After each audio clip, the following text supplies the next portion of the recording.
I always knew this step would come. At first, I hesitated. I knew that once I made this decision, everything would change. And change can be terrifying. But deep down, I also knew it was the right thing to do. So, on the 1st of January, 2004, my journey began. That was the day I chose to wear the hijab. For many girls, the decision to wear the hijab isn't simple. Some face opposition from their own families. Others wrestle with self-doubt, low self-esteem, or fear of how the world will perceive them. Everyone has their own challenge. Mine. I was about to start high school in a place where hardly anyone had met a Muslim before. I was going to be the Muslim girl. The one who stood out. The one with the scarf. The outsider. As a teenager, all you want is to fit in. Fitting in means everything. And having no friends in high school? That's every teenager's nightmare. So I tried to blend in.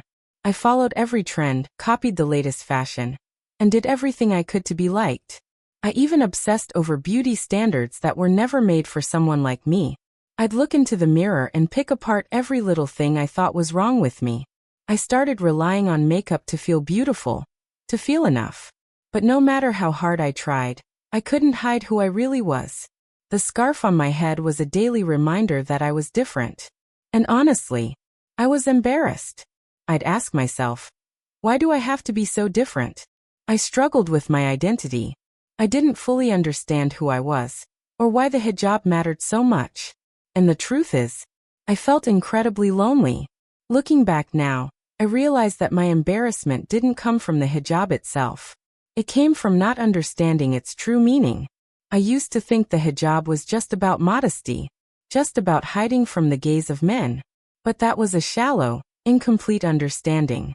Everything changed when I got to university. That's when I started seriously learning about my faith. And something beautiful happened. I fell in love. I fell in love with the hijab, not as a piece of cloth but as a symbol. It wasn't just about covering beauty.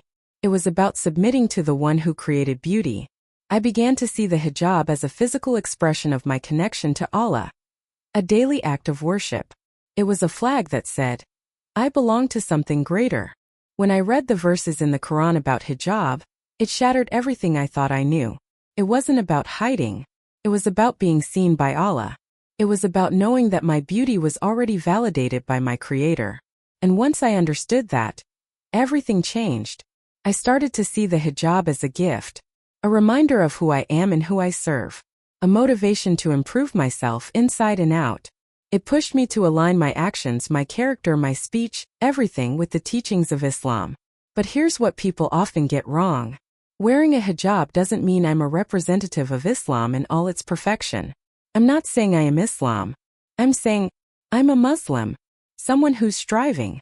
Someone who believes in the truth of this religion. Someone who finds beauty in submission and is trying day by day to beautify herself through it. None of us are perfect. We're all human. We all slip. The hijab isn't a crown of righteousness. It's a reminder. A reminder to keep pushing. Keep striving. Keep growing spiritually, emotionally, personally. So to every girl out there, if you feel like the world is dark, be like that star. The one that doesn't blend in with the night sky. The one that shines. The one that lights the way for others.